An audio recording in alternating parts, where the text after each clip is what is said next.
You think an electric eel is a bad fish? You have no idea.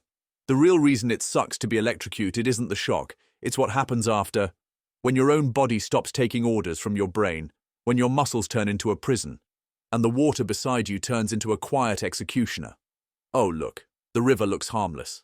Brown, warm, calm. Like nothing dangerous could possibly live in it. But somewhere under that silt is a living power line. And it doesn't attack you like a predator. It overrides you. Subscribe for brutal animal survival stories. In the next few minutes, you'll learn 3 miserable truths. 1. It can hijack your muscles.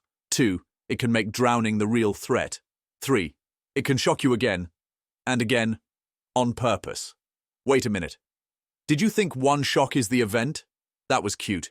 You wade into warm brown water that looks calm. It isn't. Because in this river, the electricity is alive. And the worst part, you won't feel it coming. You think an electric eel is just a shock fish. No.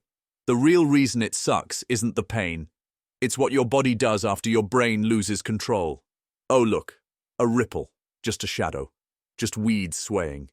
Then your skin starts screaming, not from heat, but from your muscles firing without permission. You're wading deeper. The water presses against your ribs. Your feet sink into silt like wet cement. Somewhere below, an eel is looking at you. Not with eyes, with electric pulses. Because an electric eel isn't one organ that shocks. It's basically a living battery pack, stacked end to end. Inside its body are thousands of tiny cells called electrocytes. Think of them like flat batteries in a remote. One battery is annoying. A whole stack becomes a weapon. And it has modes. Yes, settings. Low power mode. Tiny signals to sense the world in muddy water. Like sonar, but with electricity. Medium mode. Communication. Hey, I'm here. Back off. And then there's the setting you clicked for. High voltage hunting mode. This is the mode that turns your body into a puppet. Nice work. But don't relax. Because high voltage isn't just a number. It's a command. The eel doesn't need to burn you like a wall socket. It needs to control your muscles. Your nerves are basically wires. Your muscles are motors. Your brain is the control room. The eel skips the control room. It sends the command straight into the wires. Your body isn't hurting. It's being remotely operated. And now you feel it. A sudden punch through your arms. Your hands clamp shut. Your shoulders jerk up like strings got pulled. Your mouth opens. But nothing comes out, because your chest locks. This is miserable point number 1, muscle paralysis. It's not weakness. It's not stinging. It's instant full-body betrayal. Your muscles contract so hard they don't know how to stop. Your joints stiffen. Your legs turn into 2 useless pillars. You try to step back. Your foot lifts and drops straight down like your brain got unplugged. And just when you think, okay, it shocked me, it'll swim away now. It doesn't. Electric eels can fire in rapid bursts. Not one hit, a volley. Your body convulses again. Your neck snaps forward. Your teeth slam together. You try to inhale. Your diaphragm disagrees.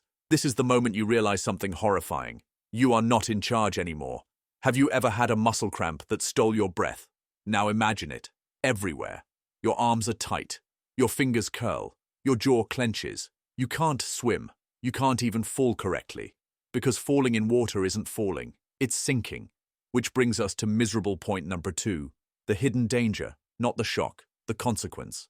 Drowning doesn't require a storm. It requires 2 things, water and a body that can't coordinate. Your face dips. Your lips touch the river. You try to kick. Your legs spasm into the wrong direction. You try to push upward. Your arms lock straight like steel bars. And the water slides into your nose anyway. It burns. It floods your sinuses. Your body wants to cough. But coughing needs timing. And timing is a luxury you just lost. Another jolt hits. Your spine bows. Your head snaps sideways. You swallow river. Oh look. Panic. The oldest predator in your brain. You're not thinking in words now. You're thinking in alarms. Because the eel isn't just shocking randomly. It's testing you, measuring your reaction. And here's the brutal part. A strong eel shock can force your muscles to contract so hard you can't keep your airway clear. So even if the electricity doesn't kill you, it can set you up for something that will. Now let's make it worse. Because the river is not an empty bathtub. Your stiff body drifts into something solid, a submerged branch, a rock ledge. Your shin hits it. But you don't recoil like a normal person. You seize against it. You pin yourself. That's the secondary suck. Injury you can't react to. You're a human in water, temporarily turned into a rigid statue. And statues don't float. Wait, there's more. Because the eel has a trick that feels personal. Electric eels can curl their bodies. They don't just shock outward. They can wrap the field around you, like bringing the battery closer to the target, like tightening the circle. So the closer it gets, the more your body becomes the circuit. You feel it in your forearms, in your shoulders, in your chest. Your heart is also a muscle, and muscles don't enjoy surprise instructions. For most healthy people, a single shock may not stop the heart, but it can do something scarier in the moment, disrupt rhythm, spike stress, steal breath, trigger collapse. And in water, collapse isn't dramatic, it's quiet. It's a face that doesn't come back up. Now the story escalates, quickly, because you finally see the eel. It's not a cartoon monster, it's long, dark, almost boring, until it moves. It's not even a true eel in the strict sense, it's a knife fish relative. An animal built for muddy water warfare, and it's stronger than you expected. One more jolt, your whole body locks again, but this time you notice the timing. Shock. Pause. Shock. Pause. That pause is not mercy. That pause is strategy. Because the eel wants you controlled, not cooked. A controlled target can't fight, can't escape, can't breathe right. This is miserable point number 3. Repeat control. The eel can keep delivering bursts to maintain the seizure-like lock in your muscles. You try to crawl toward shallower water. Your elbows scrape the silt. Your hands claw at nothing. And you get exactly one hopeful thought. I'm moving. I'm getting out. And just when you think you're safe, your legs freeze again. You feel your calves harden into stone. Your ankles twist. Your knees buckle. You faceplant into water that tastes like soil and rot. Now for the worst-case climax. Because the eel doesn't even need to stay underwater to keep hurting you.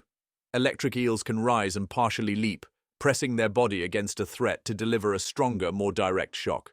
So you get the nightmare version. The eel coming up toward you, closing distance, turning your body into the nearest ground wire. Your skin tingles, then burns, then nothing. Because pain gets replaced by pure contraction.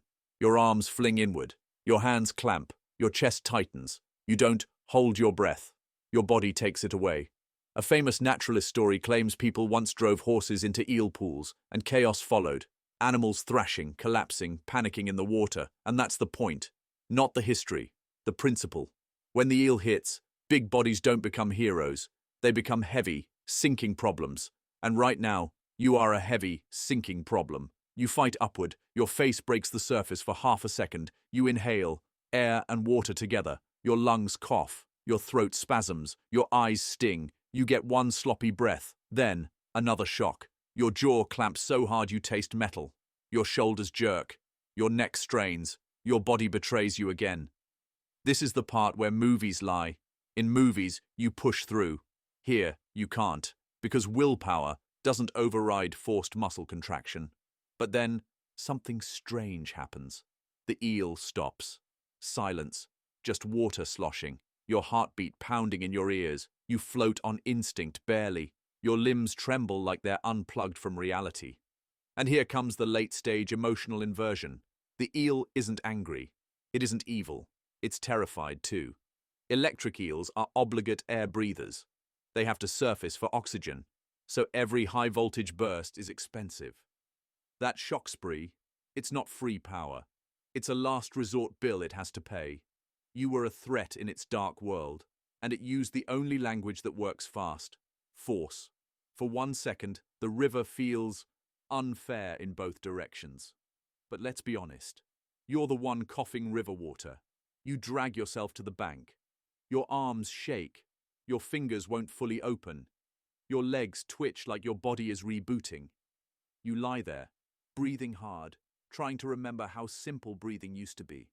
Your muscles ache like you ran a marathon inside your skin. Your chest feels tight. Your throat burns. Your brain keeps replaying the moment you couldn't move. And that's why it sucks. Grand summary. You don't just get shocked, you get hijacked. Your muscles lock, your breathing fails, And the real killer is often the follow-up: drowning, injury, collapse, panic. So what's the safe takeaway? Treat murky water like a room with invisible wires. If you're in eel territory, don't wade alone, and don't assume "I'll just swim away" is an option. Now I want you to tell me, what's worse, a predator that bites you, or a predator that turns off your body first? Drop your answer in the comments.